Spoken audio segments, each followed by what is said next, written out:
चलिए एक नया चैप्टर पढ़ने स्टार्ट करते हैं। चैप्टर नंबर 11 जो आपका लास्ट चैप्टर आ रहा है, शेयर कैपिटल एंड डिबेंचर्स। जहां भी रूल्स का जिक्र होगा वहां समझ जाना कि company share capital and debenture rules 2014 की बात करी जा रही है। आपने लास्ट चैप्टर में देखा होगा कैसे प्रोस्पेक्टस को इशू कर जो है शेयर कैपिटल रेज करी जाती है। अब शेयर कैपिटल तो आ गई है। ये शेयर कैपिटल जो है कंपनी का लाइफ ब्लड है, क्योंकि इसके बेसिस पर जो है बिजनेस रन करता है। यहीं से शुरुआत होती है, बाद में हो सकता है आप लोन भी ले लेते होंगे। ये जो शेयर कैपिटल है और डिबेंचर्स हैं, दोनों को मिला लें तो इसे सिक्योरिटीज बोला जाता है। शेयर्स में ओनरशिप आती है, डिबेंचर्स में नहीं आती है। शेयर कैपिटल की बात करते हैं कितने टाइप्स की होती है। एक है इक्विटी शेयर कैपिटल और एक है preference share capital. Equity share capital जो है यानी इक्विटी शेयर होल्डर्स जो है वही असली में जो है ओनर्स होते हैं, जिसमें उनके पास वोटिंग राइट्स होते हैं।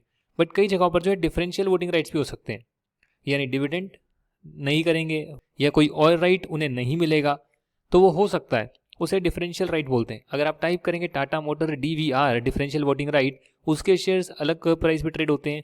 नॉर्मली टाटा मोटर्स के शेयर्स अलग प्राइस पे ट्रेड होते हैं। बात करते हैं प्रेफरेंस शेयर्स की, जिसमें प्रेफरेंशियल राइट्स होते हैं। प्रेफरेंशियल राइट का मतलब कि जब भी डिविडेंड दिया जाएगा तो पहले इनको दिया जाएगा, और जब भी कैपिटल की रीपेमेंट होगी वाइंडिंग अप के टाइम तो पहले इनकी होगी। इसलिए इन्हें जो है प्रेफरेंस शेयर्स बोलते हैं। रूल नंबर 4 की बात करते हैं यहाँ पर, जो equity share with differential rights की बात करता है। यहाँ पर कुछ कंडीशंस लगाई गई है अगर आप डिफरेंशियल राइट्स वाले इक्विटी शेयर्स रखना चाहते हैं, यानी नॉर्मल शेयर से अगर उसमें कुछ राइट्स डिफर करना चाहते हैं, चाहे वो डिविडेंड रिसीव करने के हो, चाहे वो वोटिंग राइट्स हो, या कोई और राइट हो जो आप चाहते हैं कि जो नॉर्मल इक्विटी शेयर होल्डर्स को मिले हैं इन्हें जो है हम शायद नहीं देंगे, या इन्हें जो है हम ज़्यादा देंगे कम देंगे, डिफर करना चाहते हो नॉर्मल इक्विटी शेयर से, तो उस केस में कुछ कंडीशंस को कंप्लाई करना पड़ेगा। सबसे पहले आर्टिकल ऑफ एसोसिएशन ऑथराइज करना चाहिए। दूसरा जो है शेयर होल्डर्स हैं ऑर्डिनरी रेजोल्यूशन पास करके अलाउ करेंगे। लिस्टेड कंपनी को जो है पोस्टल बैलेट से पास करना होगा। ये आपने जो है जनरल मीटिंग वाले चैप्टर में पढ़ा होगा, जिसमें पोस्टल बैलेट से कौन कौन से रेजोल्यूशन पास करने होते हैं, उसमें भी ये लिस्ट दे रखी थी। साथ में जो वोटिंग पावर है डिफरेंशियल राइट्स वाली, वो 74% से एक्सीड नहीं करेगी टोटल की। तो ये बात आप ध्यान रखना, वेरी इंपॉर्टेंट अमेंडमेंट भी आई है और इंपॉर्टेंट भी है। Company should not have defaulted in filing. वही कंपनी कर सकती है डिफरेंशियल वोटिंग राइट जिसने कभी भी जो है डिफॉल्ट ना करा हो फाइनेंशियल स्टेटमेंट फाइल करने में, एनुअल रिटर्न फाइल करने में पिछले 3 सालों की। साथ में उसने डिफॉल्ट ना करा हो डिविडेंड को पे करने के लिए, या मैच्योर डिविडेंड्स को पे करने के लिए, या प्रेफरेंस शेयर की रिडेम्पशन के लिए, या डिबेंचर्स लोन या उसकी रिडेम्पशन के लिए और उनके इंटरेस्ट के लिए। साथ ही में उसने डिफॉल्ट ना करा हो कोई भी लोन वगैरह लिए पब्लिक फाइनेंशियल इंस्टीट्यूशन से, स्टेट लेवल फाइनेंशियल इंस्टीट्यूशन से, शेड्यूल्ड बैंक से, वहाँ भी उसने डिफॉल्ट ना करो। स्टैट्यूटरी ड्यूज जो एम्प्लॉइज के लिए होते हैं PF वगैरह के, उसमें भी डिफॉल्ट ना करो जमा कराने के लिए। इन्वेस्टर एजुकेशन प्रोटेक्शन फंड में पैसा जो डालना है वो डाल दिया हो, उसमें भी डिफॉल्ट ना कराओ। अगर डिफॉल्ट कराए तो कम से कम डिफॉल्ट को सही करने के बाद 5 साल बीत गए हो तो भी कंपनी जो है इशू कर सकती है डिफरेंशियल वोटिंग राइट वाले शेयर्स। कंपनी जो है उसको कोई भी पेनलाइज ना किया हो कोर्ट ने या फिर ट्राइब्यूनल ने पिछले 3 सालों में under RBI act, security exchange board of India act, security contract act, FEMA act और भी कोई स्पेशल एक्ट वगैरह बने हुए, उसमें कोई भी जो है कंपनी को पेनलाइज ना किया हो कोर्ट या ट्राइब्यूनल ने। कब तक? 3 साल तक। तो जो है आप डिफरेंशियल वोटिंग राइट के शेयर इशू कर सकते हैं। जो भी नॉर्मल शेयर होंगे वो डिफरेंशियल वोटिंग राइट में कन्वर्ट नहीं होंगे, डिफरेंशियल वोटिंग राइट वाले नॉर्मल में नहीं होंगे। ये रिस्ट्रिक्शन लगाई हुई है। हालांकि आगे जो है इसमें डिटेल में हम बात करेंगे। जो भी डिफरेंशियल राइट्स वाले शेयर्स हैं, इक्विटी शेयर्स हैं, उनमें जो राइट्स होते हैं वो उनका जो डिफरेंशियल पोर्शन है कि भैया इस चीज़ में आपके राइट डिफर करेंगे नॉर्मल वालों से, उसे छोड़कर बाकी सारे राइट्स सेम होते हैं। समझ गए आप? यानी मैंने एक class of equity share issue करा, दूसरा मैं क्लास इक्विटी शेयर इशू कर रहा हूँ, उसमें मैंने कुछ रिस्ट्रिक्शन लगा दिया है, कुछ मैंने जो है डिफरेंट कर दिया राइट नॉर्मल वालों से, तो उसे डिफरेंशियल राइट वाले शेयर बोलते हैं। बाकी उसके अलावा जो है उनके राइट्स हैं वो तो सेम ही रहेंगे। पर्टिकुलर्स जो है वो रजिस्टर में मेंटेन किए जाएंगे, सबके अलग अलग। जो नॉर्मल इक्विटी शेयर हैं या जो डिफरेंशियल राइट वाले हैं, दोनों के अलग अलग मेंटेन किए जाएंगे। सारे के सारे जो है डॉक्यूमेंट्स मेंटेन करे जाएंगे। शेयर सर्टिफिकेट क्या होता है? सेक्शन 46 में लिखा हुआ है। देखिए, शेयर सर्टिफिकेट एक प्राइम फी की एविडेंस होता है। एविडेंस है कि भैया आपको जो है शेयर अलॉट हुए हैं, जो कि डिस्टिंक्टिवली नंबर होगा, इसका यूनिक नंबर्स होते हैं। उसमें लिखा होगा कि भैया किस पर्सन को ये दिया जा रहा है। कंपनी की कॉमन सील में इशू होता है। अगर कॉमन सील है तो, नहीं है तो एक कंपनी सेक्रेटरी डायरेक्टर साइन करेंगे। कंपनी सेक्रेटरी भी नहीं है तो कम से कम 2 डायरेक्टर तो साइन करेंगे। डुप्लीकेट भी सर्टिफिकेट आप इशू कर सकते हैं। अगर लॉस्ट हो गया है तो उस केस में आप कंपनी को FIR भी दर्ज होती होगी शायद, तो उस केस में आप कंपनी को डिपॉजिट करेंगे और आपको जो है नया शेयर सर्टिफिकेट मिल जाएगा, डुप्लीकेट शेयर सर्टिफिकेट मिल जाएगा। अगर टॉन हो गया, खराब हो गया है, म्यूटिलेट हो गया है, कुछ गिर गया है उसमें, मान लो चाय वाय गिर गई है, तो क्या करोगे? वो कंपनी को सरेंडर कर दो, नया वाला सर्टिफिकेट ले लो। साथ ही में जो है जो भी इशू वगैरह करने का मैनर है वो ऑलरेडी रूल्स में प्रिस्क्राइब होगा, उसको फॉलो करना जरूरी होगा। जो डिपॉजिटरी है उस केस में जो डिपॉजिटरी का रिकॉर्ड है उसी को प्राइम फी की एविडेंस मानेंगे कि भैया interest of the beneficial owner क्या है। डिपॉजिटरी का मतलब क्या होता है आपको पता है, NSDL CDSL, ये क्या है? डिपॉजिटरीज हैं। आप ऑनलाइन डीमैट में खरीदते हैं तो इनके पास जो है रिकॉर्ड मेंटेन रहता है। अगर कंपनी ने डिफ्रॉड करने के लिए जो डुप्लीकेट सर्टिफिकेट दिया है तो उस केस में क्या होगा? पनिशेबल विद फाइन, जो कि 5 गुना हो सकता है फेस वैल्यू का, और 10 गुना तक एक्सटेंड हो सकता है, विच एवर इज 10 गुना तक एक्सीड हो सकता है, 10 करोड़ तक हो सकता है, विच एवर इज हायर, पहली बार हायर अमाउंट आई है। Every officer of the company who is in default, वो तो सीधा फ्रॉड की धारा लग जाएगी, जो हम पहले ही पढ़ चुके हैं। ये जो पेनल्टी आपको ज़्यादा याद करने की जरूरत नहीं है, फ्रॉड वाली धारा जरूर करना, 447 बहुत जगह पर आया है तो उसको जरूर याद कर लेना। जो जनरल मीटिंग के इंपॉर्टेंट चैप्टर है फाइलिंग से जुड़े हुए उसको जरूर याद कर लेना, या फिर जो प्रोस्पेक्टस में अगर कोई मिसलीडिंग वगैरह करने की कोशिश करी गई है वो जरूर याद कर लेना, बट सारी पेनल्टीज वगैरह याद करने की जरूरत नहीं है। राइट्स की बात करते हैं, राइट्स एंड वेरिएशन की यहाँ पर क्या क्या गिवन है। देखिए शेयर कैपिटल आपको पता है, voting rights equity share holder के कैसे होते हैं, प्रेफरेंस के कैसे होते हैं। देखिए प्रेफरेंस शेयर होल्डर के in proportion to their paid up share capital होते हैं। अगर डिविडेंड पे नहीं होता इन्हें 2 साल तक, मतलब कि आपने डिक्लेयर तो कर दिया, पेमेंट नहीं हो रही है, समझ रहे हैं आप, पे नहीं कर रहे हैं आप डिविडेंड, तो डिक्लेयर ही नहीं किया, वो तो एक अलग मुद्दा है, डिक्लेयर की बात नहीं है, डिक्लेयर हुआ है पे नहीं हुआ, तो इनके भी जो है नॉर्मल इक्विटी शेयर वाले जो है इन्हें राइट्स मिल जाते हैं। वाइंडिंग अप के टाइम डेफिनेटली ये पहले रीपेमेंट होगी इन्हें, और अगर इनका कोई इंटरेस्ट अफेक्ट हो रहा होगा तो भी जो है इनके पास राइट आ जाते हैं वोटिंग के। और इक्विटी शेयर्स की बात करते हैं, भैया ये हर रेजोल्यूशन पे जो है वोट करते हैं नॉर्मली, और नॉर्मली तो भैया जो भी इनकी पेड अप शेयर कैपिटल है उसके प्रोपोर्शन में इनकी वोटिंग होती है। जहाँ डिफरेंशियल वोटिंग राइट है तो जो भी आपने डिफरेंशियल दिया है कि 1 वोट के 2 वोट माने जाएंगे, अगर ये टर्म लगाई है तो उनके पास उतनी पावर होगी, समझ रहे हैं। तो डिफरेंशियल राइट का मतलब कुछ भी डिफरेंस हो सकता है। प्राइवेट कंपनीज पे ऊपर वाले प्रोविजंस नहीं लगते हैं अगर उसने डिफॉल्ट नहीं करा है फाइनेंशियल स्टेटमेंट और एनुअल रिटर्न फाइल करने पे। Variation of share holders right की बात करते हैं, सेक्शन नंबर 48। अगर राइट्स को वेरी करना चाहते हैं तब क्या कोई प्रोविजन है, कर सकते हैं क्या। देखिए रिस्ट्रिक्शन लगी हुई है, प्रोहिबिशन नहीं है, रिस्ट्रिक्शन है। तो वो क्या रिस्ट्रिक्शन है कि आपको जो स्पेशल रेजोल्यूशन पास करना होगा, 3/4 लोगों का जो है आपको एग्री करना पड़ेगा कि आप जो है अपने राइट्स को वेरी करवाना चाहते हैं। तो आपको जो है मेमोरेंडम और आर्टिकल के प्रोविजंस को फॉलो करना होगा। अगर ऐसे कोई प्रोविजन है ही नहीं मेमोरेंडम और आर्टिकल में, तो उस केस में आपको देखना होगा कि जब आपने इशू किया था, जब आपने शेयर्स को इशू किया था तो उसमें आपने रिस्ट्रिक्शन तो नहीं लगाई थी कि आप इसके राइट्स को वेरी कर नहीं सकते। अगर वो टर्म लिखी हुई है तब तो दिक्कत है, बट अगर ऐसी कोई रिस्ट्रिक्शन नहीं लगी है तो मेमोरेंडम और आर्टिकल के हिसाब से वेरी करोगे। नहीं दे रखा तो नॉर्मली आप वेरी करोगे। कैसे करोगे, स्पेशल रेजोल्यूशन पास करके वेरी करोगे। अगर इनकी वेरिएशन से किसी और वाले शेयर होल्डर्स को अफेक्ट होने वाला है तो उस केस में उनकी भी जो है 3/4 मेंबर्स की जो है 3/4 लोगों की जो है कंसेंट आपको लेनी पड़ेगी। No consent for variation. देखिए अगर आपके कम से कम 10% लोग या 10% ज़्यादा लोग, not less than 10% of the issued capital जिनके पास है, वो लोग अगर बोलते हैं नहीं नहीं हम तो यार वेरी नहीं करना चाहते, तो वो ट्राइब्यूनल को अप्लाई कर सकते हैं। क्योंकि 75% लोगों ने एग्री कर लिया, 75% से ज़्यादा लोगों ने एग्री कर लिया, कोई बात नहीं। 10% अगर बोलते हैं नहीं करना तो ट्राइब्यूनल के पास उनके पास राइट है कि वो अप्लाई कर सकते हैं कि भैया इस वेरिएशन को कैंसिल करो।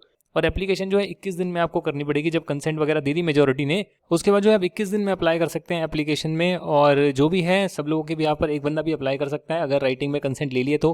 ट्राइब्यूनल का डिसीजन जो है बाइंडिंग होगा। आप रजिस्ट्रार को जो है फाइल भी करेंगे 30 डेज में जो भी ट्राइब्यूनल का डिसीजन आएगा। साथ में है अगर यहाँ पे डिफॉल्ट कर दिया तो क्या होगा भैया, कंपनी शेल भी punishable with a fine. Company पे तो इंप्रिजनमेंट कर नहीं सकते, फाइन ही लगा सकते हैं। कितना लगाएंगे, 25,000 से 5 लाख रुपीज़ तक का। और जो उसका ऑफिसर होगा उस पर, उसको तो इंप्रिजनमेंट हो सकती है 6 महीने की, या फिर फाइन भी लग सकता है 25,000 से 5 लाख रुपए का, या दोनों भी लग सकते हैं। कॉल्स एंड इंसिडेंटल मैटर्स की बात करते हैं। देखिए कॉल्स तो आपको पता ही है कि अगर कोई पर्टिकुलर शेयर कैपिटल 10 रुपये का है, 100 रुपये का है, जो भी है उस पर कुछ अमाउंट पेड नहीं है, फेस वैल्यू से कम रुपये का जो है आपने कॉल करा है और रेस्ट जो है अभी कॉल किया ही नहीं है, तो भी अगर बंदा चाहे या आर्टिकल्स में परमिट किया हो, उस केस में जो है वो बंदा एक्स्ट्रा पैसे दे सकता है। बट उसको जो है एडवांस अमाउंट जो पे करी है उसके प्रपोर्शन में उसको वोटिंग राइट नहीं मिलेगा। पेड अप शेयर कैपिटल के प्रपोर्शन में वोटिंग राइट होते हैं एक्चुअली में देखा जाए तो। अगर उसने पेमेंट कर दी है बट कंपनी ने कॉल ही नहीं किया था, तो इसका मतलब ये नहीं उसके वोटिंग राइट ज़्यादा आ जाएंगे। ऐसे तो कोई भी जो है वो कहेगा मैं जल्दी पैसे देता हूँ ताकि मेरे पास ज़्यादा वोटिंग आ जाए और मैं डिसीजन को चेंज कर पाऊँ। नहीं, कंपनी ने कॉल ही नहीं किया, आपने पैसे दे दिए, कोई नहीं, आपको डिविडेंड उसके प्रपोर्शन में मिलेगा। डिविडेंड आपको उसके प्रपोर्शन में मिलेगा अगर आर्टिकल ऑथराइज करता है तो। अच्छा, शेयर को क्या प्रीमियम पर इशू कर सकते हैं। देखिए फेस वैल्यू अगर 10 रुपये की है, उससे ज़्यादा पर इशू करेंगे यानी प्रीमियम पर इशू कर रहे हैं, तो प्रीमियम पर कर सकते हैं। उस अमाउंट को आप सिक्योरिटी प्रीमियम अकाउंट में डालेंगे, और सिक्योरिटी प्रीमियम अकाउंट में एक बार अमाउंट डल गई तो उसे आप कुछ ही चीज़ों के लिए यूज़ कर सकते हैं। वेरी इंपॉर्टेंट, पेपर में पूछा जाता है। किन चीज़ों के लिए कर सकते हैं, fully paid bonus share issue करने के लिए, प्रीलिमिनरी एक्सपेंसेस को राइट ऑफ करने के लिए, यानी कि एक्सपेंस का डेबिट बैलेंस होगा उसे क्रेडिट कर देंगे और सिक्योरिटी प्रीमियम का जो क्रेडिट बैलेंस होगा उसे डेबिट कर देंगे, एडजस्ट कर देंगे। अगर कोई आपने कमीशन पे करी है शेयर इशू करने, डिबेंचर इशू करने के टाइम डिस्काउंट दिया है, तो भी जो है आप उसको राइट ऑफ यहाँ से कर सकते हैं। Redemption of redeemable preference share में या डिबेंचर्स में आपने कुछ प्रीमियम पर रिडीम करना चाहते हैं, उसे भी कर सकते हैं। अपने शेयर बायबैक करने के टाइम, अपने शेयर्स को परचेज करने के टाइम भी सिक्योरिटी प्रीमियम को यूज़ कर सकते हैं। आप शेयर्स को डिस्काउंट पर इशू नहीं कर सकते। And point to be noted, यहाँ सिर्फ शेयर्स का जिक्र किया गया है। इसका मतलब क्या हो गया, इसका मतलब आप डिबेंचर्स कर सकते हैं, यानी कि शेयर्स के अलावा जो बॉन्ड्स या डिबेंचर्स हैं उनको आप कंपेयर कर सकते हैं। Point to be noted, shares को नहीं कर सकते, राइट, शेयर्स को कंपेयर नहीं कर सकते, अलाउड ही नहीं है, शेल बी वॉइड। हालांकि स्वेट इक्विटी शेयर्स को कर सकते हैं, जो एम्प्लॉइज की मेहनत वगैरह होती है उसमें आप अदर देन कैश उन्हें इशू करते हैं, तो वो कम प्राइस पर जो है नॉमिनल अमाउंट पर जो है उन्हें इशू किया जाता है। साथ ही में अगर क्रेडिटर वगैरह हैं और आपने उनका पैसा वैसा नहीं दिया, पैसा वैसा नहीं दोगे तो क्या होगा, उसे रिस्ट्रक्चर करा जाएगा। जो भी आरबीआई की स्कीम है या जो भी बैंकिंग रेगुलेशन एक्ट जो है उसकी स्कीम है उसके तहत उसे रीस्ट्रक्चर करा जाएगा, तो हो सकता है क्रेडिटर को शेयर कैपिटल ऑफर करी जाए, तो वो डिस्काउंट पर हो सकती है। अगर आप कंप्लाई नहीं करेंगे इस प्रोविजन का, डिस्काउंट पर फिर भी इशू कर देंगे तो पेनल्टी लग सकती है, जो कितनी हो सकती है, equal to the amount raise to the issue of shares at discount, या 5 लाख रुपए, विच एवर इज लोअर, ये कंपनी ऑफिसर इन डिफॉल्ट दोनों पर लगेगी, और साथ में जो आपको मनी मिली है वो तो रिफंड करनी पड़ेगी 12% इंटरेस्ट के साथ। आगे बात करते हैं स्वेट इक्विटी शेयर। मैंने बता दिया ना, मेहनत करते हैं उसके लिए देते हैं, मेहनत करते हैं, अदर दिन कैश इशू करते हैं, एम्प्लॉयज़ को, डायरेक्टर्स को डिस्काउंट पर इशू करते हैं, अदर दिन कैश इशू करते हैं, कैसे भी हो सकता है। सिमिलरली एम्प्लॉय स्टॉक ऑप्शन होता है जिसमें आप जो है कंपनी की सब्सिडरी, होल्डिंग, एसोसिएट उनके एम्प्लॉयज़ को भी कर सकते हैं। क्यों करते हैं? क्योंकि उन्होंने कुछ ना कुछ कंट्रीब्यूशन करा है, कुछ ना कुछ जो इंटेलेक्चुअल प्रॉपर्टी राइट प्रोवाइड करा है, तो कुल मिलाकर जो है लगभग सिमिलर सही होते हैं, बस इनका मैकेनिज्म थोड़ा सा अलग होता है। एम्प्लॉय स्टॉक ऑप्शन में ऑप्शन दिया जाएगा, कुछ टाइम के बाद पीरियड वेस्ट करना पड़ेगा, कुछ टाइम तक आप जो है होल्ड करके रखेंगे, फिर जो है आप एक्सरसाइज करेंगे ऑप्शन को, और फिर जो है शेयर्स आपके नाम आएंगे। तो आपको रिटेन करने के लिए, आपके कंट्रीब्यूशन को एक्नॉलेज करने के लिए दिया जाता है। बट ये कैसे किया जाएगा? ये सबसे पहले जो है आपको स्पेशल रेजोल्यूशन से ऑथराइज करना होगा। साथ में रेजोल्यूशन में आपको बताना होगा भैया किन लोगों को आप देना चाहते हैं, करंट मार्केट प्राइस क्या है, कौन सी क्लास है एम्प्लॉयज़ की, कितने शेयर इशू करना चाहते हैं आप इन्हें, वो सब आप बताएंगे। अगर आपके शेयर्स लिस्टेड हैं तो फिर आप सेबी का भी पालन करेंगे, उसके रेगुलेशन वगैरह का, और जो भी शेयर इशू करेंगे वो बिल्कुल ही सिमिलर होंगे जो नॉर्मल शेयर आपने इशू करें, यानी इनके राइट्स में कोई फ्लक्चुएशन नहीं होगा। रैंक पारी पासु मतलब equally with other share holders, कोई भेदभाव आप नहीं करेंगे। रूल 8 जो है कंपनी शेयर डिवेंचर रूल्स का, उसमें एम्प्लॉय का मतलब बताया गया है। Permanent employee, director of the company, whole time भी हो सकता है, नहीं भी हो सकता है, या फिर एम्प्लॉय और डायरेक्टर जो है सब्सिडरी का हो, होल्डिंग का हो तो भी चलेगा, राइट। और वैल्यू एडिशन का मतलब है कुछ भी आप जो है कंपनी में उसकी इकोनॉमिक बेनिफिट उसका बढ़ाते हैं इंटेलेक्चुअल प्रॉपर्टी राइट के थ्रू, ये कैसे भी। प्रेफरेंस शेयर्स की बात करते हैं। प्रेफरेंस शेयर्स जो हैं उन्हें डिफरेंशिएट कर सकते हैं कई बेसिस पर, जैसे कि रिडीमेबिलिटी की बेसिस पे, रिडीमेबल, इरिडीमेबल। हालांकि इरिडीमेबल इशू नहीं कर सकते, 20 साल के बाद तो रिडीम करने ही पड़ते हैं, पर रिडीमेबल होता है जो उससे पहले रिडीम हो रहे हैं, और इरिडीमेबल का मतलब जिसको आप मैक्सिमम मैच्योरिटी तक जो है रिडीम करना ही नहीं चाहते, और जब रिडीम करेंगे तो फिर दोबारा से उनको सेम इशू कर देंगे, तो फिर वो रिडीम हो गए, नए शेयर इशू हो गए, तो वैसे चलता रहेगा। तो कहने का मतलब इरिडीमेबल बोल दिया गया, पहले हुआ करते थे अब नहीं होते हैं। कन्वर्टिबिलिटी के बेस पर कुछ जो होते हैं आपके इक्विटी में कन्वर्ट हो जाएंगे बाद में एक टाइम के बाद, कुछ नॉन कन्वर्टिबल होंगे, चाहे कंपलसरी हो चाहे ऑप्शनल हो, और कुछ डिविडेंड के बेस पर भी होते हैं क्यूमुलेटिव, जिसमें कि डिविडेंड क्यूमुलेट होता रहता है, जब भी दोगे पुराना सारा देना पड़ेगा। नॉन क्यूमुलेटिव में जब डिक्लेयर करोगे उसी के साल का देना होगा, पहले का नहीं देना होगा। पार्टिसिपेटरी में जो डिसीजन मेकिंग में पार्टिसिपेट कर सकते हैं, और नॉन पार्टिसिपेटरी में डिसीजन मेकिंग में पार्टिसिपेट नहीं कर सकते। यहाँ ये लिखा है 20 साल से ज़्यादा आप प्रेफरेंस शेयर इशू नहीं कर सकते हैं। हालांकि जो इंफ्रास्ट्रक्चर प्रोजेक्ट वाली कंपनीज है वो 30 ईयर्स तक कर सकती है, और जैसे ही उनका 20 साल कंप्लीट होंगे तो 21st ईयर से 10% तो उन्हें रिडीम करना ही पड़ेगा। जो भी आप रिडीम्शन करते हैं वो आउट ऑफ प्रॉफिट कर सकते हैं या फ्रेश इशू कर सकते हैं। फ्रेश इशू जो है इक्विटी या प्रेफरेंस शेयर किसी का भी हो सकता है। इसका मतलब क्या हो गया? इसका मतलब ये हो गया जब शेयर कैपिटल को रिड्यूस कर रहे हैं तो आप दूसरी शेयर कैपिटल को इंक्रीज भी कर रहे हैं, या फिर आपके पास रिजर्व एंड सरप्लस में पैसा इतना है जिससे कि आप रिडीम कर रहे हैं और कैपिटल रिडेम्पशन रिजर्व बना रहे हैं, जो नॉमिनल अमाउंट है उसका कैपिटल रिडेम्पशन रिजर्व बना रहे हैं, जिसको आप फिर शेयर कैपिटल बढ़ाने के लिए ही यूज़ कर सकते हैं। ये हमने अकाउंटेंसी में किया है। कुछ कंपनीज ऐसी होती है भैया जिनको गवर्नमेंट ने जो है प्रिस्क्राइब कर दिया है कि भैया ये क्लास ऑफ कंपनीज है, और उन्हें जो है अकाउंटिंग स्टैंडर्ड वगैरह फॉलो करने होते हैं, सेक्शन 133 में जो गिवन है। उस केस में जो प्रीमियम और रिडेम्पशन होगा वो आप सिर्फ out of profit he adjust करेंगे, यहाँ पर ये दे रखा है। बाकी सभी केसेस में आप आउट ऑफ प्रॉफिट भी कर सकते हैं, सिक्योरिटी प्रीमियम अकाउंट से भी एडजस्ट कर सकते हैं। बस यही डिफरेंस दे रखा है, बाकी आपको ज़्यादा दिमाग लगाने की जरूरत नहीं है। हाँ, अगर आपके पास पैसे नहीं है प्रेफरेंस शेयर रिडीम करने के लिए, डिविडेंड पे करने के लिए, तो आप जो है कंसेंट लेंगे मेजॉरिटी की, 3/4 मेजॉरिटी की, ट्राइब्यूनल से अप्रूव कराएंगे, फर्दर प्रेफरेंस शेयर इशू करेंगे, उन्हीं को पुराने वाले रिडीम करके उन्हीं को फर्दर इशू कर देंगे, और जो नहीं मानेंगे उनको पैसे पे कर देंगे। ये जो आपने काम करा, रिडीम करा, दोबारा से आपने इशू कर दिया, इसको जो है किसी भी तरह से हम रिडक्शन ऑफ शेयर कैपिटल नहीं मानेंगे। आगे जो हम बात करेंगे transfer and transmission of shares की। तो ट्रांसफर एंड ट्रांसमिशन में पढ़ने से पहले जो है मैं आपको थोड़ा सा आगे ले जाना चाहता हूँ, और बोनस शेयर जो है वहाँ से पढ़ाई हम पहले स्टार्ट कर लेते हैं, जो कि ईजी टू अंडरस्टैंड है, इंपॉर्टेंट है, पेपर में आ जाता है। Section number 63। बोनस शेयर का मतलब तो आपको पता ही होगा, कैसे आप अपने फ्री रिजर्व से जो है उसे कैपिटल में कन्वर्ट कर लेते हैं, शेयर कैपिटल इंक्रीज कर लेते हैं, शेयर होल्डर्स को फ्री में शेयर्स बांट देते हैं, फुल्ली पेड शेयर्स बांट लेते हैं। तो ये कैसे होगा?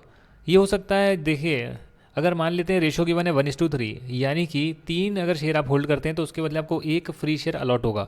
ये तभी हो सकता है जब आपके पुराने शेयर्स फुली पेड अप हों। साथ में आप जो है ये सब कर सकते हैं अपने फ्री रिजर्व से, सिक्योरिटी प्रीमियम अकाउंट से, कैपिटल रिडेम्पशन रिजर्व से, उसको कम कर देंगे, शेयर कैपिटल को बढ़ा देंगे, उसे बोलते हैं fully paid bonus share issue करना। हालांकि रीवैल्यूएशन, एसेट का रीवैल्यूएशन रिजर्व है, उसको यूज़ आप नहीं कर सकते। क्या क्या कंडीशन आपको सेटिस्फाई करनी पड़ेगी वो यहाँ गिवन है, जो शायद अकाउंटेंसी के पेपर में भी आती है, पर लॉ में हम देखते हैं क्या कंडीशंस एप्लीकेबल है। जैसे कि ऑथराइज बाय आर्टिकल्स होना चाहिए, आर्टिकल्स ऑफ एसोसिएशन ऑथराइज करना चाहिए, जनरल मीटिंग बोर्ड जो है वो रिकमेंड करेगा और जनरल मीटिंग में भी ऑथराइज होना चाहिए। तो आर्टिकल ऑफ एसोसिएशन ऑथराइज करता है, जनरल मीटिंग में ऑथराइज करते हैं।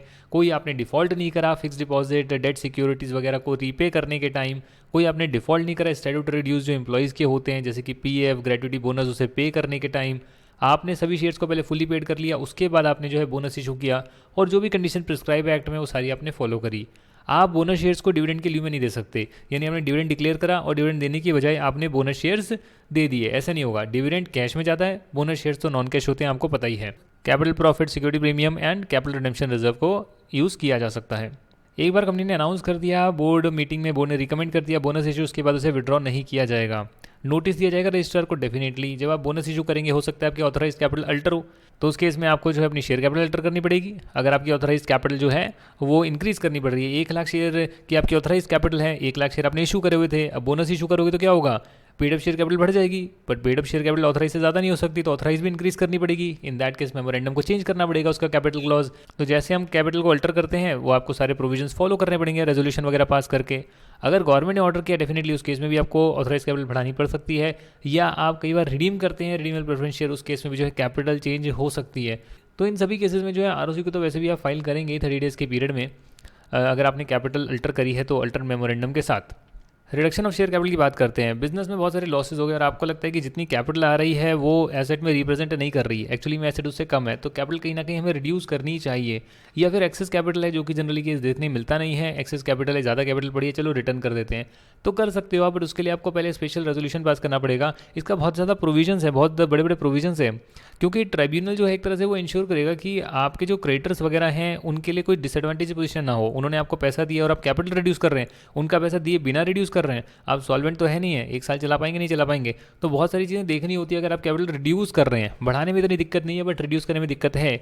आपको सबसे पहले जो है ट्राइब्यूनल से कन्फर्मेशन भी लेना पड़ रहा है, ट्राइब्यूनल से परमिशन ले रहे हैं, और उसके बाद आप स्पेशल रेजोल्यूशन भी पास कर रहे हैं शेयर कैपिटल रिड्यूस करने के लिए, जिसमें आप एक्सटिंग्विश कर सकते हैं, शेयर्स को कैंसिल कर सकते हैं जो पेड अप ही नहीं है, उतने पोर्शन को कैंसिल कर दिया। भाई 10 रुपये का शेयर है, 7 रुपया उस पर पेड अप है, आपने 3 रुपये से कम कर कर ही 7 रुपये का बना दिया शेयर, अब 7 रुपये का है, 7 रुपये पेड अप है, काम खत्म। कैंसिल कर सकते हैं कोई पेड अप शेयर कैपिटल कि भैया इसके जो सामने एसेट्स हैं वो है ही नहीं, खत्म हो गए, लॉस्ट हो गए, तो कैपिटल को कम कर दिया, शेयर होल्डर को कुछ नहीं मिला। या फिर एक्सेस कैपिटल है तो उस केस में शेयर होल्डर को पे कर दिया, भाई 10 रुपये का शेयर है, 10 रुपये दे रखे हैं, 7 रुपये कर दिया उसको, या 5 रुपये कर दिया, और फेस वैल्यू भी 5 रुपये गिरा दी, रिटर्न कर दिया, तो कुछ भी हो सकता है। ये सब चीज़ें हो सकती है, हमने शायद पढ़ा होगा, इंटरनल रिकंस्ट्रक्शन में ज़्यादातर पढ़ाया जाता है। आपको इंश्योर करना होगा आपने इंटरेस्ट वगैरह की रीपेमेंट टाइम पर करी हो, डिपॉजिट वगैरह जो है टाइम पर रीपे कर दिया, उसमें कोई डिफॉल्ट ना किया हो। ट्राइब्यूनल भी जो है वो भी जैसे आप अप्लाई करेंगे वो भी नोटिस देगा, किसको, सेंट्रल गवर्नमेंट को देगा, रजिस्ट्रार को देगा, security exchange board of India को देगा, अगर लिस्टेड कंपनी है तो सेबी को जाएगा, नहीं तो नहीं जाएगा। साथ ही में गवर्नमेंट अगर कोई रिकमेंडेशन करेगी तो उसको भी कंसीडर करेगा, यानी ट्राइब्यूनल अप्रूव करने से पहले क्या क्या काम कर रहा है आप देख रहे हैं, वो सबको नोटिस दे रहा है, सबको बता रहा है कि कंपनी जो है कैपिटल रिड्यूस करने वाली है, क्रेडिटर्स को भी इन्फॉर्म कर रहा है, और क्रेडिटर्स की लिस्ट है वो डेफिनेटली वो तो आप ही देंगे, तभी जो है वो इन्फॉर्म करेगा, और आपने अगर लिस्ट ठीक नहीं दी तो उसके बाद भैया बहुत ज़्यादा पेनल्टी लग सकती है। रजिस्टर्ड से भी क्रेडिटर है वो 3 महीने का उनके पास टाइम पीरियड है जिसमें वो नो ऑब्जेक्शन फाइल कर सकते हैं।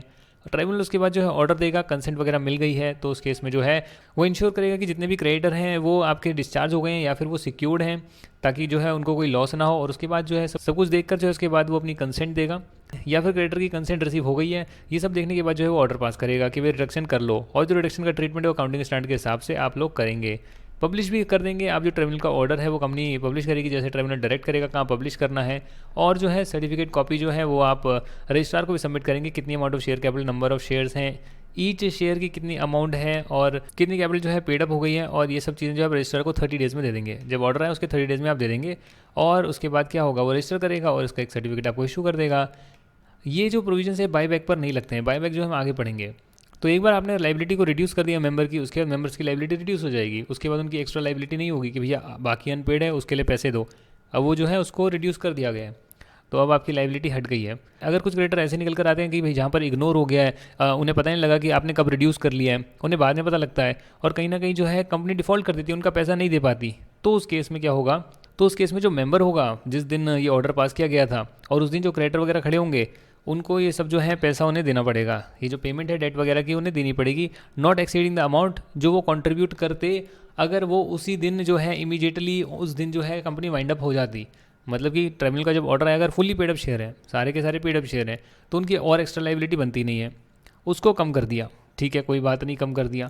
बट कुछ क्रेडिटर ऐसे थे कि जिनको पता नहीं लगा और उनका आपने डिफ़ॉल्ट कर दिया, तो उस केस में उस दिन मेंबर जितने के लिए लाइबल थे उतने ही ज़्यादा पैसे आपको देने पड़ सकते हैं और नहीं देने पड़ेंगे। अब 10 रुपये का शेयर था, 10 रुपये तक ही आप लाइबल थे, उससे ज़्यादा तो लाइबल थे ही नहीं, पहले से सब कुछ दे रखा था, कोई दिक्कत ही नहीं थी। तो आप मैक्सिमम उतना ही देंगे अगर देना पड़ा तो, ज़्यादा नहीं देंगे। अगर 7 रुपये कर दिया तो फिर आपको ज़्यादा से ज़्यादा 3 रुपये और देने पड़ जाएंगे। और अगर कंपनी सीधा ही वाउंड अप में जा रही है, ख़त्म ही हो रही है, बंद ही हो रही है, तो ट्राइब्यूनल जो है अप्लाई कर सकते हैं, उसके पास क्रेडिटर अप्लाई कर सकते हैं, भाई हमें तो पता ही नहीं था, ये जब कैपिटल रिड्यूस करी गई अब कंपनी वाउंड अप हो रही है। तो जो ट्राइब्यूनल होगा वो एक लिस्ट बनाएगा कॉन्ट्रीब्यूटर्स की, भैया आप लोगों को इसका पैसा देना है, ठीक है ना सर। लाइबिलिटी ऑफ ऑफिसर क्या है, अगर आप नोइंगली कंसील करते हैं क्रेडिटर का नाम बताते ही नहीं है तो फिर कैसे पता लगेगा, ट्राइब्यूनल को सपना तो नहीं आएगा, वो आप ही से तो इन्फॉर्मेशन ले रहा है। या फिर आप जो है कुछ मिस रिप्रेजेंट करते हैं तो भैया 447 की धारा लगेगी, यानी फ्रॉड की धारा लगेगी, उसकी प्रोविजन हम ऑलरेडी कर चुके हैं। In case of failure to publish the order confirmation of reduction, नहीं कर पाते तो क्या होगा, ये सब पेनल्टी वगैरह ज़्यादा याद करने की ज़रूरत नहीं है, 5 लाख से 25 लाख रुपए तक का फाइन लग सकता है। आगे बात करते हैं restriction on purchase by company और giving loan by it for the purchase of its own share. Section 67 जो है उन प्राइवेट कंपनीज में नहीं लगता जो 50 करोड़ या फिर अपनी पेड अप शेयर कैपिटल का 2 गुना तक जो है उसकी जो बॉरोड मनी है वो इससे कम है, उस केस में तो ये सेक्शन अप्लाई नहीं करता। अदरवाइज बाकी सभी केसेस में क्या कहता है ये सेक्शन कि आप जो है अपने शेयर परचेज करने के लिए किसी को लोन नहीं दे सकते, किसी को फाइनेंशियल असिस्टेंस नहीं दे सकते, ये सेक्शन ये सब बातें बोलता है। तो फंडामेंटल प्रिंसिपल है कि कंपनी अपने शेयर ही बाय नहीं कर सकती है जब तक रूल्स फॉलो ना किए जाएँ, तो रूल्स के हिसाब से तो किया जा सकता है। ये यहाँ पर सारी बातें लिखी हुई है कि कोई भी कंपनी है, पब्लिक कंपनी हो गई, loan guarantee security financial assistance किसी को नहीं देगी कि भैया आओ मेरे शेयर खरीदो या मेरी होल्डिंग कंपनी के शेयर खरीदो, दोनों चीज़ें हो गई। हालांकि इसकी कुछ एक्सेप्शन है, यानी कि अगर बैंकिंग कंपनी है तो उसका तो ऑर्डिनरी कोर्स ऑफ बिजनेस में काम क्या है कि लेंड करना है मनी। अब किसी ने उससे उधार पे लिया माल, लोन लिया और लोन लेकर बैंकिंग कंपनी जो है उसी के शेयर खरीद लिए, तो उसको क्या पता लगेगा, उसका तो काम ही लोन देने का है। या फिर आपने स्पेशल रेजोल्यूशन पास करा और आप जो शेयर्स हैं वो अपने एम्प्लॉयज़ के बेनिफिट के लिए जो है ट्रस्टीज होल्ड करते हैं या एम्प्लॉयज़ होल्ड करते हैं स्पेशल रेजोल्यूशन पास करके, या फिर बिना मेंबर का स्पेशल रेजोल्यूशन पास करके जो उनकी सैलरी या वेजेस है एम्प्लॉयज़ की उनको आप 6 महीने के लिए आप देते हैं, ठीक है। इसमें डायरेक्टर और KMPs नहीं आएंगे, उसके अलावा जो एम्प्लॉयज़ हैं वो आएंगे, उनकी 6 महीने तक की सैलरी तक आप उन्हें लोन देते हैं कि भैया लो खरीदना है तो शेयर खरीद लो, कोई दिक्कत नहीं है। कंपनी का इससे जो है प्रेफरेंस शेयर रिडीम करने के राइट्स पे कोई इंपैक्ट नहीं पड़ेगा, उसका कोई लिंक भी नहीं है, लिखने की ज़रूरत भी नहीं है। बाकी पनिशमेंट याद करने की ज़्यादा ज़रूरत नहीं है। कितनी पनिशमेंट याद करोगे आप, 1 लाख से 25 लाख हो सकती है, और जो ऑफिसर होगा वो इम्प्रिजनमेंट हो सकता है 3 साल तक के लिए, 1 लाख से 25 लाख रुपये तक का उसको भी जो है फाइन लग सकता है। सेक्शन 68 से 70 बायबैक की बात करते हैं। बायबैक का मतलब क्या है, अपनी शेयर वापस ले लेना। पावर है कंपनी की, कर सकती है कंपनी, जी हाँ कुछ करना पड़ेगा उसको, जो है कंडीशन सेटिस्फाई करनी पड़ेगी। Free reserve security premium account या फिर proceeds of the issue of any share और अदर स्पेसिफाइड सिक्योरिटीज़। हालांकि आप बायबैक नहीं करेंगे उन शेयर से भैया जो शेयर्स का सिमिलर शेयर्स को आपने जो है पहले इशू किया था उसका जो प्रोसीड है उसी प्रोसीड को यूज़ कर रहे हैं बायबैक करने के लिए, वो काम किया नहीं जाएगा। आप जो है फ्री रिजर्व को यूज़ करते हैं, सिक्योरिटी प्रीमियम अकाउंट यूज़ कर सकते हैं, कोई नई सिक्योरिटी इशू कर सकते हैं, उससे अपने पुराने शेयर्स को बायबैक कर सकते हैं। स्पेसिफाइड सिक्योरिटीज़ में एम्प्लॉय स्टॉक ऑप्शन और सर्टिफिकेट शेयर्स आते हैं जिसमें एम्प्लॉयज़ को शेयर दिए बट उसी को कंपनी बायबैक करना चाहती है, उसके लिए भी अलाउ किया गया है। कंडीशंस क्या है कि वही आर्टिकल्स ऑफ एसोसिएशन ऑथराइज करना चाहिए, स्पेशल रेजोल्यूशन पास करना चाहिए। हालांकि अगर आप 10% तक बाय कर रहे हैं अपनी पेड अप शेयर कैपिटल या फ्री रिजर्व का तो वो बोर्ड रेजोल्यूशन से भी किया जा सकता है। 25% ज़्यादा बायबैक नहीं कर सकते, 25% किसका, पेड अप शेयर कैपिटल का, उससे ज़्यादा बायबैक कर ही नहीं सकते हैं। रेशियो है डेट इक्विटी का वो 2:1 से गिरना नहीं चाहिए, हायर रेशियो ही प्रिस्क्राइब किया जा सकता है। फ्री रिजर्व में सिक्योरिटी प्रीमियम अकाउंट भी आता है। जो भी आपकी सिक्योरिटी जैसे बायबैक कर रहे हैं वो पहले फुली पेड अप होनी जरूरी है। अगर आप लिस्टेड कंपनी का बायबैक कर रहे हैं तो उस केस में भैया सेबी के रेगुलेशंस का पालन करना पड़ेगा, अदरवाइज जो इस सेक्शन में जो है रूल्स लिखे हैं उसका पालन करना पड़ेगा। बायबैक जो है आप बार बार नहीं कर सकते हैं, एक बार बायबैक कर लिया उसके बाद जिस दिन आपने क्लोज करा उसके 1 साल तक फिर दोबारा बायबैक आप नहीं कर सकते हैं। प्रोसीजर क्या है, प्रोसीजर तो ये है कि पहले आप नोटिस देंगे, एक्सप्लेनेटरी स्टेटमेंट देंगे, उसमें आप सारी डिटेल देंगे, full disclosure of material facts, क्यों कर रहे हैं बायबैक, कौन सी सिक्योरिटी क्लास ऑफ सिक्योरिटी को कर रहे हैं, कितना अमाउंट इन्वेस्ट किया जाएगा बायबैक में, कितने टाइम पीरियड में कंप्लीट होगा। उसके बाद टाइम पीरियड क्या है, 12 महीने में कर लेंगे। जब भी आपने स्पेशल रेजोल्यूशन पास किया है, बोर्ड का रेजोल्यूशन पास किया, अगर 10% तक ही कर रहे हैं तो उसके 12 महीने में आप बायबैक को कंप्लीट करेंगे, अंजाम देंगे। बायबैक किससे करेंगे, एग्जिस्टिंग होल्डर से कर सकते हैं, प्रोपोर्शनेट बेस पे कर सकते हैं, ओपन मार्केट से कर सकते हैं, अपनी सिक्योरिटीज एम्प्लॉय से वापस ले सकते हैं। अगर एम्प्लॉय बेचना चाहते हैं तो ये ऑप्शन भी अवेलेबल रहता है। अगर आप बायबैक कर रहे हैं तो आपको जो डिक्लेरेशन ऑफ सॉल्वेंसी फाइल करनी पड़ती है। रजिस्ट्रार को आप बताएंगे कि भाई देखिए ऐसा है कि हम जो है हम अपने कंपनी का हमारी वाइंड अप नहीं होगी 1 साल तक, इसकी हम डिक्लेरेशन दे रहे हैं, सारी कंडीशन हम मीट कर रहे हैं, इंसॉल्वेंट हम नहीं होंगे within a period of 1 year from the date of declaration adopted by the board. इसको जो है एक मैनेजिंग डायरेक्टर साइन करेगा, एक और डायरेक्टर साइन करेगा, 2 डायरेक्टर कम से कम साइन ज़रूर करेंगे। अगर सेबी में कंपनी नहीं होती तो डिक्लेरेशन की ज़रूरत नहीं है। जो कंपनी लिस्टेड नहीं है उसको ये डिक्लेरेशन देने की ज़रूरत नहीं है। जब आप शेयर का बायबैक कर लेंगे तो उसको एक्सटिंग्विश कर लेंगे, डिस्ट्रॉय कर देंगे, बायबैक हो गया, खत्म कर दो उसको यार। और फिर कूलिंग पीरियड है कि आप सिमिलर शेयर फिर दोबारा इशू नहीं करेंगे। अभी तो आपने उसको बायबैक किया, अब दोबारा से वो इशू कर रहे हैं, वो शेयर दोबारा इशू नहीं करेंगे 6 महीने तक। हाँ, अगर बोनस शेयर देना है, कोई वारंट है जिसको शेयर में कन्वर्ट करना है, कोई प्रेफरेंस शेयर डिवेंचर जो इक्विटी में कन्वर्ट हो रहे हैं, तो वो कन्वर्जन तो हो सकता है, बट अब नए शेयर जो हैं जो कैश में पैसा आता है वो सब आप नहीं करेंगे। रजिस्टर करेंगे क्या? बिल्कुल करेंगे भाई। जहाँ कंपनी बायबैक करेगी तो उसके बाद क्या करेगी? रजिस्टर मेंटेन करेगी, रजिस्टर में सारी एंट्री करेगी, कब आपने शेयर्स को बायबैक किया, कब कैंसिल करा, कब डेट ऑफ एक्सटिंग्विशमेंट है, फिजिकली डिस्ट्रॉय करा, अगर फिजिकल शेयर्स हैं तो वो सारी डिटेल मेंटेन करेंगे और साथ में रिटर्न को फाइल करेंगे। ये तो हमेशा ये 30 डेज़ में रिटर्न फाइल होती है, तो वो रिटर्न आप फाइल कर देंगे रजिस्ट्रार के पास, सेबी के पास। अगर लिस्टेड है तो सेबी के पास, लिस्टेड नहीं है तो सेबी के पास कोई रिटर्न नहीं जाएगी। डिफॉल्ट करने के प्रोविजन का तो 1 लाख से जो है 3 लाख रुपीज़ तक का लग सकता है फाइन कंपनी को, और जो ऑफिसर हैं वो पनिशेबल हो सकते हैं फॉर अ टर्म विच में एक्सटेंड टू 3 ईयर्स, या फिर जो 1 लाख से 3 लाख तक का फाइन भी लग सकता है, दोनों भी लग सकता है। Transfer certain sum to capital redemption reserve, जितना बायबैक करेंगे, अपने शेयर्स परचेज करेंगे, उतना फेस वैल्यू का सम जो है कैपिटल रिडेम्पशन रिजर्व में ट्रांसफर करेंगे, और कैपिटल रिडेम्पशन रिजर्व जो है उससे कैपिटल बढ़ाने के लिए ही यूज़ किया जा सकता है। Prohibition for buyback in certain circumstances, कब आप बायबैक नहीं कर सकते हैं? जब आप बायबैक करने की कोशिश करते हैं अपने share through any subsidiary company के थ्रू अपने शेयर्स को बायबैक करने की कोशिश कर रहे हैं, या फिर इन्वेस्टमेंट कंपनीज हैं जो इन्वेस्ट करती है उसके थ्रू अपने शेयर बायबैक करने की कोशिश कर रहे हैं, या जब आपने डिफॉल्ट करा है, आपने डिविडेंड की पेमेंट नहीं करी, टर्म लोन नहीं दिया, उसका इंटरेस्ट नहीं दिया, डिपॉजिट नहीं दिया, तब आप जो है बायबैक करने की कोशिश कर रहे हैं। हाँ, अगर आपने डिफॉल्ट करा है और डिफॉल्ट को गुड कर दिया और 3 साल बीत गए हैं तो उसके बाद फिर भी आप बायबैक कर सकते हैं। अगर कंपनी ने अपनी एनुअल रिटर्न नहीं भरी, फाइनेंशियल स्टेटमेंट टाइम पर नहीं भरी, उसमें डिफॉल्ट कर रखा है, जो डिक्लेरेशन ऑफ डिविडेंड के प्रोविजन है उसका पालन नहीं किया है, उसमें जो है डिफॉल्ट किया है, तो उस केस में क्या होगा? कंपनी बायबैक नहीं कर सकती है। आगे डिवेंचर्स की बात करते हैं, बट डिवेंचर्स की बात करने से पहले शेयर्स को कंप्लीट कर लेते हैं। बात करते हैं ट्रांसफर ट्रांसमिशन की। तो ट्रांसफर ट्रांसमिशन का मतलब है कि यहाँ पर एक बंदा जो है ट्रांसफर करता है, का मतलब कि एक बंदा दूसरे को जो है शेयर देता है, कंपनी रजिस्टर करती है, तो उसको जो है ट्रांसफर की डीड जो है बनाकर भेजनी पड़ती है, फॉर्म पर साइन करके भेजना पड़ता है, और उसके बाद जो है ये रजिस्टर होती है। ट्रांसमिशन का केस कुछ और होता है, जहाँ पर एक बंदे के शेयर दूसरे को ऑटोमेटिक ट्रांसफर हो जाते हैं, उसकी डेथ हो गई है, कोई और इश्यूज हो गए हैं जिससे लीगल रिप्रेजेंटेटिव के पास ऑटोमेटिकली ट्रांसमिट होते हैं, तो लीगल रिप्रेजेंटेटिव को ही माना जाएगा कि जैसे उसी के पास पहले से शेयर थे, और वो जो भी साइन वाइन करेगा उसको वैलिड माना जाएगा। तो ये जो भी है आप ड्यूली स्टैम्प्ड और डेटेड है, ट्रांसफर की जो डीड है कंपनी को दे दी जाएगी और कंपनी जो है उसको रजिस्टर करेगी। बस यही है इसमें टाइम पीरियड, ये लिख रखा है कि कंपनी को डिलीवर कब तक करोगे आप? 60 डेज में कर दोगे from the date of execution, that's it. और आपको क्या करना है? और आपको कुछ भी नहीं करना है। अगर आपको सिक्योरिटी ऑफर ही नहीं हुई है तो सिर्फ अलॉटमेंट का लेटर होगा, वही आप किसी और को ट्रांसफर कर रहे हैं तो अलॉटमेंट के लेटर के साथ जो ट्रांसफर का डॉक्यूमेंट होता है वो आप सबमिट कर देंगे। बहुत जगहों पे जो है ऑनलाइन भी काम होता है, तो उसमें भी आप डिपॉजिटरी के थ्रू कर सकते हैं। आपको यहाँ पर कुछ चीज़ें स्पेसिफाई करनी होती है, नाम, एड्रेस, ऑक्यूपेशन। बात गौर करने वाली है, ऑक्यूपेशन बताना ज़रूरी है। ये मेरे को समझ नहीं आया क्यों ज़रूरी है, बट फिर भी ज़रूरी है, और यहाँ पर आप इसको भी सबमिट करेंगे। अगर इंस्ट्रूमेंट लॉस्ट हो गया, डिलीवरी नहीं हुआ, तो उस केस में क्या होगा? उस केस में जो है कंपनी रजिस्टर तो कर सकती है भाई कि आपने ट्रांसफर दिया बट हमारे पास डॉक्यूमेंट नहीं पहुंचा, फिर भी हम आपका जो है ट्रांसफर हम रिकॉर्ड कर रहे हैं, बट एक इंडेमनिटी बॉन्ड साइन करा लेंगे। अगर ये कल को झूठा निकला तो कंपनी को फिर सामने वाला बंदा इंडेमनीफाई कर पाएगा, करना ही उसे पड़ेगा।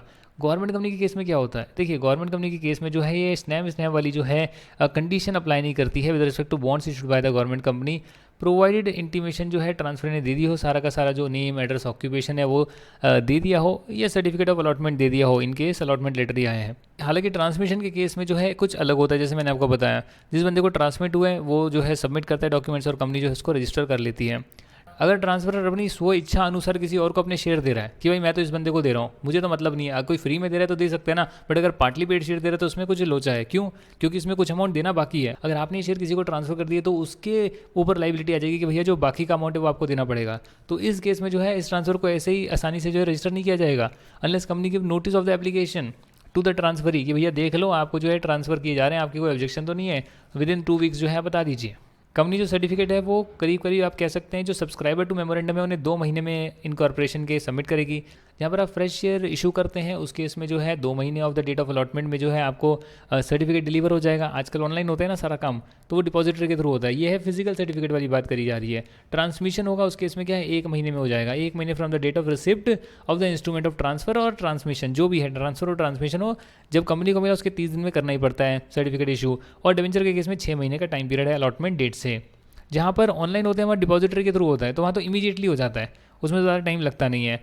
जहाँ पर बंदा डिजीज है यानी मर गया है, तो उस केस में क्या होगा, उसका लीगल रिप्रेजेंटेटिव होगा, उसी को मानेंगे कि जैसे वो ओरिजिनल होल्डर है, और फिर वो चाहे तो किसी को ट्रांसफर कर सकता है। अगर डिफॉल्ट करेंगे तो 25,000 से 5 लाख का फाइन है, जो याद करने की ज़रूरत ज़्यादा नहीं है, बहुत सारी पनिशमेंट वगैरह आ रही है। ऑफिसर जो है उसको भी जो है 10,000 से लेकर 1 लाख रुपये तक का फाइन लग सकता है। लाइबिलिटी ऑफ डिपॉजिटरी की है, डिपॉजिटरी की लाइबिलिटी अगर वही डिफॉल्ट करने की कोशिश करेगा, शेयर को जो है गलत रिकॉर्ड कर लेगा, तो 447 हो जाएगा। तो डिपॉजिटरी ऐसा क्यों करेगा, वो नहीं करेगा।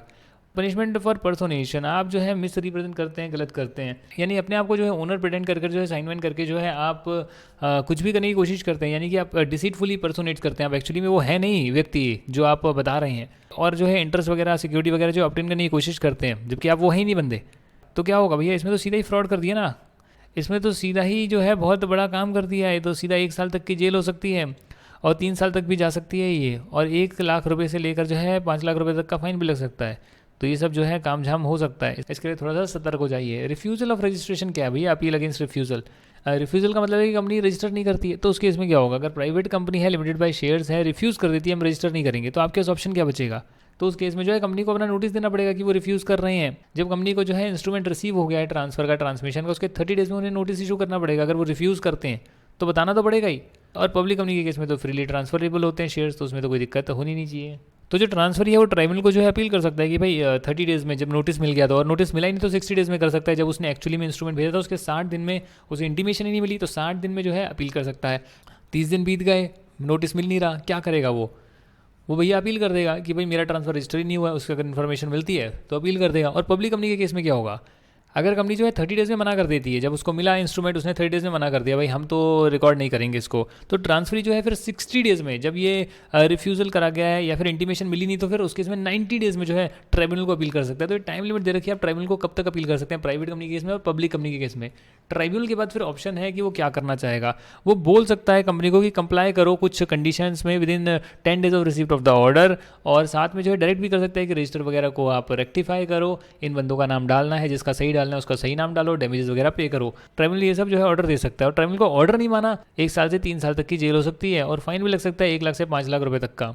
Rectification of register of members, देखिए अगर किसी इंसान का नाम जो है ज़बरदस्ती आपने रजिस्टर में एंटर कर दिया, रजिस्टर में एंटर होना चाहिए था, नहीं एंटर किया, डीले कर रहे हो एंटर करने में, तो उस केस में क्या होगा, उस केस में जो पर्सन एग्रीव्ड है वो फिर ट्राइब्यूनल को अपील करेगा।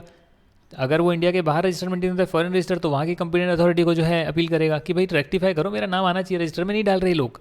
ट्राइब्यूनल जो है ऑर्डर करेगा, उसमें लिख देगा 10 डेज में इसका पालन करो, और डायरेक्ट कर देगा रेक्टिफिकेशन करो करो करो, डिपॉजिटरी के रिकॉर्ड में होना चाहिए तो वहाँ पर करो, तो करना ही पड़ेगा। उसके बाद नहीं करोगे तो फंसोगे फिर। अगर ट्रांसफ़र किया जा रहा है इन कॉन्ट्रावेंशन, जो सिक्योरिटी कॉन्ट्रैक्ट एक्ट सेबी के रूल्स कहते हैं, या जो लॉ बनी हुई है, तो उसमें क्या होगा, तो एप्लीकेशन जो है ट्राइब्यूनल कंपनी डिपॉजिटरी पार्टिसिपेंट कोई भी कर सकता है, और बोल सकता है भैया कॉन्ट्रावेंशन हुई है, ठीक करो रजिस्टर को, यानी कि इसके हिसाब से जो है एंट्री गलत हो गई है रजिस्टर में, आप ठीक करो, तो करना पड़ेगा। और डिफ़ॉल्ट करोगे, नहीं कंप्लाई करोगे जो डायरेक्शन दिया गया है, तो उस केस में क्या होगा, ट्राइब्यूनल को ऑर्डर फॉलो नहीं करोगे तो क्या होगा, पनिशेबल, कंपनी पर तो जेल हो नहीं सकती, तो 1 लाख से 5 लाख तक का फाइन लगेगा। ऑफिसर जो है इम्प्रिजनमेंट हो सकती है 1 साल तक, और फाइन भी हो सकता है 1 लाख से 3 लाख तक का, दोनों भी हो सकता है। अल्ट्रेशन ऑफ कैपिटल की बात करते हैं, सेक्शन नंबर 61, फटाफट और क्विकली जो है गो थ्रू करते हैं। अल्ट्रेशन का मतलब क्या है कि आप जो है शेयर कैपिटल को स्टॉक में कन्वर्ट कर रहे हैं। आपके पास जो है 1 लाख की शेयर आ रहे हैं, 10 रुपये के हिसाब से 10 लाख आ गए। इसको स्टॉक में कन्वर्ट करने का मतलब क्या हो गया, आपने जो है सीधा ही 10 लाख बना दिया, वो क्या हो गया स्टॉक। अब नंबर ऑफ शेयर्स नहीं आ रहे हैं, अब आप जो है इसको 1 रुपये का शेयर 10 लाख में करना चाहते हैं, 10 लाख शेयर्स करना चाहते हैं, 100 रुपये पर शेयर के हिसाब से आप 10,000 शेयर्स इसको करना चाहते हैं, वो आप फिर डिवाइड कर सकते हैं। तो जब आपने 10 लाख बनाया तो उसको आपने कंसोलिडेट कर दिया, फिर उसको दोबारा डिवाइड किया तो वो भी कर दिया। उसकी एंट्रीज होती है इंटरनल रिकंस्ट्रक्शन में, कुछ शायद मैंने अकाउंटेंसी के एक आध चैप्टर में आपको करवाई थी, तो आपको याद होगा। इंक्रीज़ कर सकते हैं ऑथराइज कैपिटल, वो तो आपको पता ही है इंक्रीज़ कैसे करते हैं, उसका तो हमने स्टार्टिंग में करा था इनकॉर्पोरेशन वाले चैप्टर में। कन्वर्ट वगैरह कर सकते हैं, बिल्कुल कर सकते हैं, सब डिवाइड कर सकते हैं, शेयर को कैंसिल करना चाहें कर सकते हैं। कैंसिलेशन जो है इस केस में जो है वो रिडक्शन नहीं मानी जाएगी, क्योंकि इसी शेयर को आप कैंसिल कर रहे हैं, जो बंदे ने एग्री करते लेने के लिए वो उसने लिए ही नहीं है, तो उसको आप कैंसिल कर रहे हैं, ठीक है ना। इसको रिडक्शन नहीं बोल रहे, रिडक्शन में सब फुली पेड अप को आप रिड्यूस कर रहे होते हैं, वो रिडक्शन होता है। कैंसिलेशन जो है यहाँ पे रिडक्शन नहीं मानी जाएगी। कंपनी जो है 30 दिन में क्या करेगी, जब भी आपने कंसोलिडेट किया, कन्वर्ट करा, सब डिवाइड करा, आपने ये सारा जो काम करा है, तो आप आरओसी को नोटिस दे देंगे ना। अगर आपको मेमोरेंडम अल्टर करना पड़ रहा है तो मेमोरेंडम अल्टर हुआ है उसके साथ आप दे देंगे, क्योंकि उसमें सारी डिटेल लगती है शेयर कैपिटल की, कितने नंबर ऑफ शेयर्स हैं वो सब है लगती है। तो अगर आप उसको चेंज कर रहे हैं तो मेमोरेंडम के पीछे एनेक्सर लगा होगा, तो उसको भी आप जो है चेंज कर कर जो है भेज देंगे आरओसी के पास, और जो है ये जो चेंज आपने करा इसका भी नोटिस दे देंगे।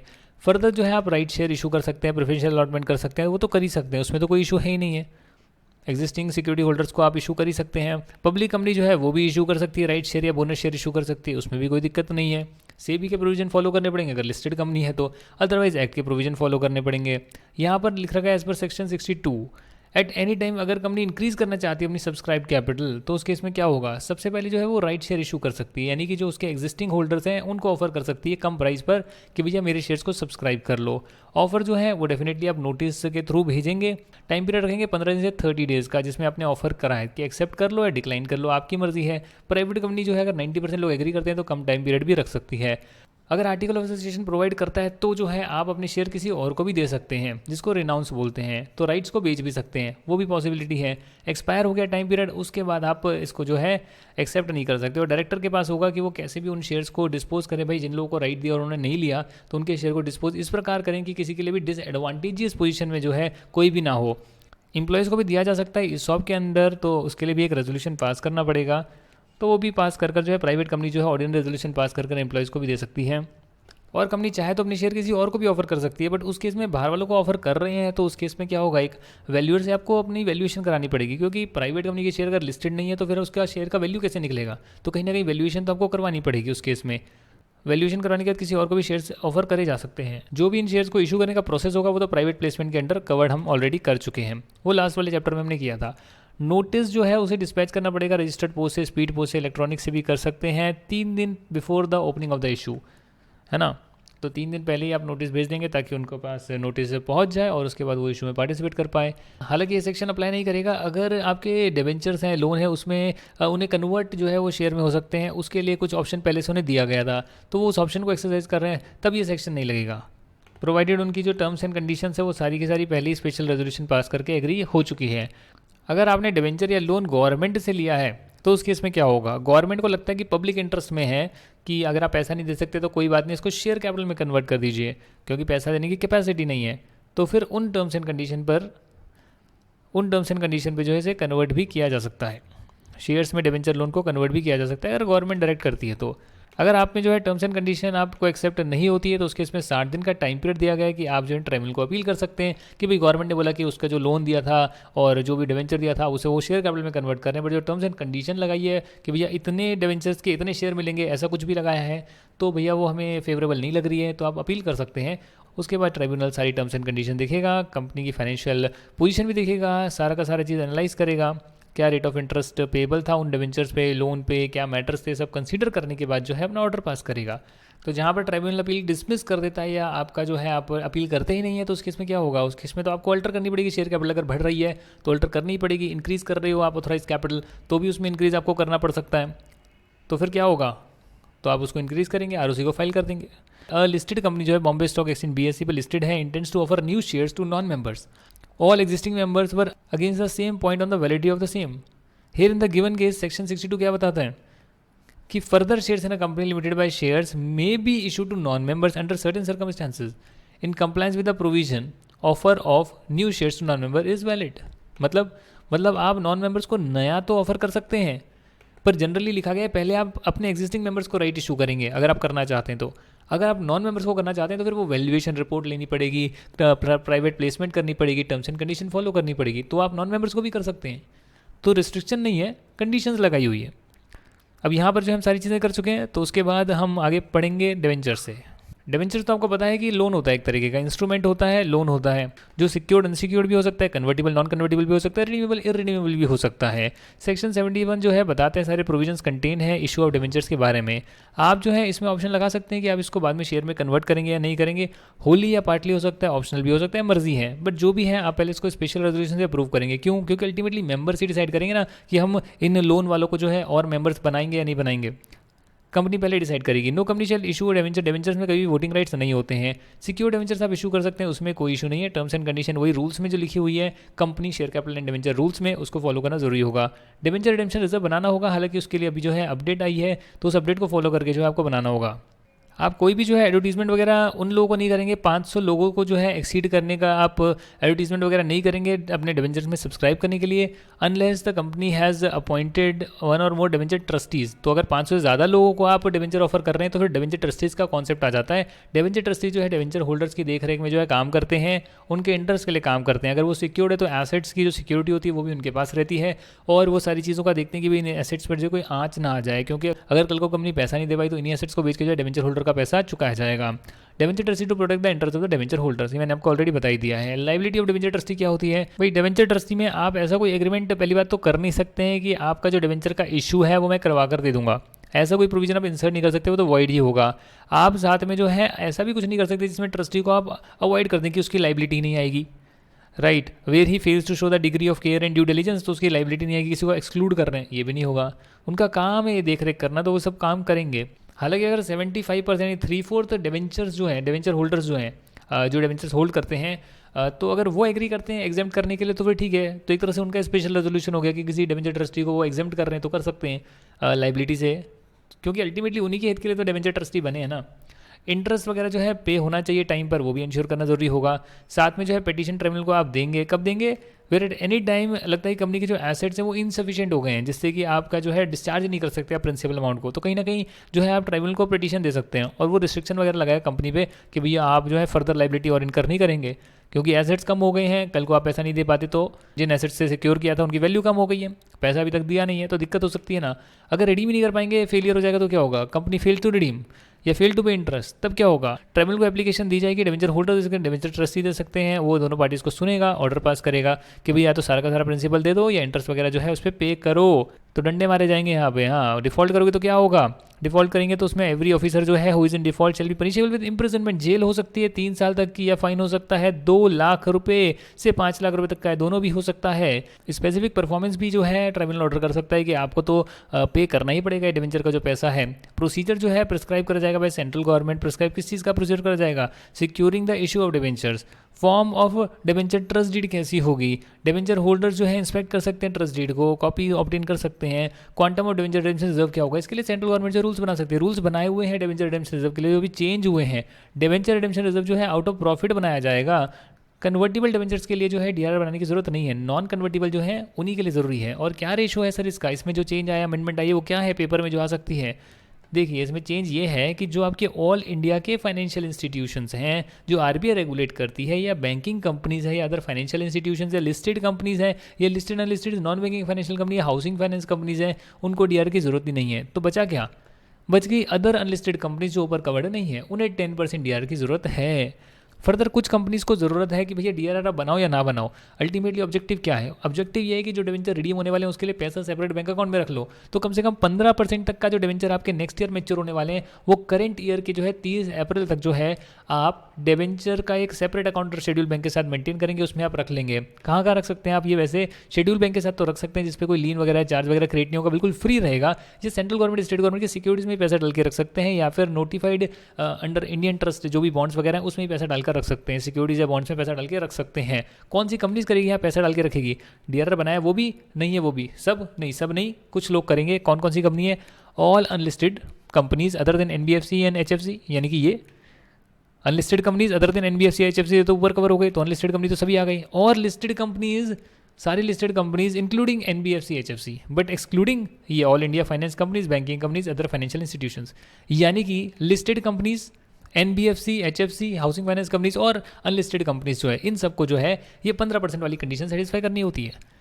अमाउंट जो डिपॉजिट करा है, इन्वेस्ट करा है, उसे आप किसी और काम के लिए यूटिलाइज नहीं करेंगे, डिवेंचर रिडेम्पशन करने के अलावा किसी भी और काम के लिए यूज़ नहीं करेंगे। इसी के साथ जो इस चैप्टर को हमने क्विकली गो थ्रू करा है, और आपका जो पूरा कंपनीज एक्ट है 152 पेजेस में, वो हमने जो है कवर करने की कोशिश करी है। वीडियो को देखने के लिए आपका बहुत बहुत धन्यवाद। थोड़ा सा बड़ा हो गया, बट क्या करें, लास्ट वाला चैप्टर थोड़ा बड़ा ही था, तो इस वजह से जो है चीज़ें फटाफट करवानी पड़ी है। अगर कोई डाउट है तो मुझसे आप पूछ सकते हैं। नेक्स्ट वीडियो से हम कुछ क्वेश्चन आंसर डिस्कस कर लेंगे, ताकि आपको एक आइडिया लग जाएगी कैसे आपको एग्जाम में लिखना है। कुछ case study based question discuss हो जाएंगे, प्लस ये जो बुक मैंने दी है, ई बुक दी है, इसको 2, 4, 5 बार पढ़ लो। अगर आपने ये लाइनें पढ़ ली जो यहाँ पर लाइनें लिखी हुई है, पहले 2 चैप्टर को छोड़ भी दोगे तो कोई ज़्यादा इंपॉर्टेंट नहीं है, पर उसके बाद जो है सारी चीज़ें अगर आप ध्यान से पढ़ लेते हैं, इवन जो इंपॉर्टेंट चैप्टर्स हैं मैं आपको बता देता हूँ कौन कौन से हैं। यहाँ पर आप देख सकते हैं डिपॉजिट रजिस्ट्रेशन ऑफ चार्ज तो है ही, management of administration declaration of dividend accounts of companies, ये तो बेहद इंपॉर्टेंट चैप्टर है। ये जो है ये आपका क्रक्स है, 50% मार्क्स है। अगर पहला 2 भी कर लेंगे तो भी अच्छा रहेगा, कोई ज़्यादा बड़े चैप्टर है नहीं वो, बट ये तो बहुत इंपॉर्टेंट चैप्टर्स हैं। साथ में जो है ऑडिट एंड ऑडिटर और प्रोस्पेक्टस जो है ये भी अच्छा खासा जो है इंपॉर्टेंट है, आ सकता है। और अगर साथ में bonus issue, reduction of share capital की बात होती है, बायबैक की बात होती है तो लास्ट वाला चैप्टर भी इंपॉर्टेंट है। ये डीआरआर की बात होती है तो लास्ट वाला चैप्टर भी इंपॉर्टेंट है। इससे जुड़े हुए क्वेश्चन भी आ सकते हैं। नीचे मैंने लिख दिया कि study material question RTP past year exam के क्वेश्चन करने जरूरी है, तो वो मैं आपको बाद में इस पर्टिकुलर वीडियो के बाद में जो है ज़रूर करा देता हूँ, ताकि आपका जो है कुछ आरटीपी वगैरह के क्वेश्चन, पास्ट ईयर के क्वेश्चन भी डिस्कस हो जाएं। Thank you for watching, stay tuned, जय हिंद, बाय बाय।